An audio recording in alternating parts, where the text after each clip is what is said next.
Wala pa daw gahapon may klase te. Basta ingon si teacher. Basta kay magulan pa no. Ano sa man mo hunong? Saan naman ta karon? Biyernes. Bisig Lunes na naguro may klase ana wanong siguro ulan. Dipindi gyapon pa kung mag-ulan sa Lunes. Wala gyapoy klase.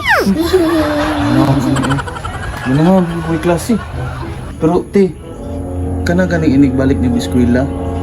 Bantay yung katiha kay simba ko lang ba? Simba ko lang jud palayo.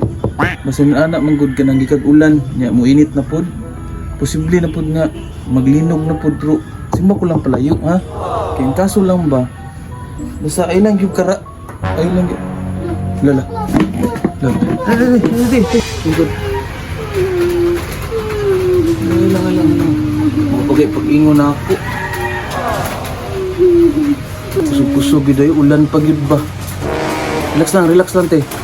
Muna kung ingon sa mga te. Ikaw nasa eskwelahan, ha? Ayaw good karatol. Para di ka maratol, timan ilang niyo. Muna siya dapat buhaton ha. Okay. So hide first, but it is wise to evacuate quickly after shaking stops. Triangle of life. Simply by looking at the following self-explanatory photos, you can learn more than in 1,000 words about how to protect yourself during a major earthquake. Where should we go during an earthquake? Para ma-safe ka. Ano, relax lang yung karatol ha.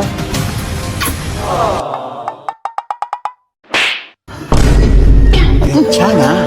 Nak! Okay ra ka di anak? Okay, ah. Sorry kayo nadugay ang video.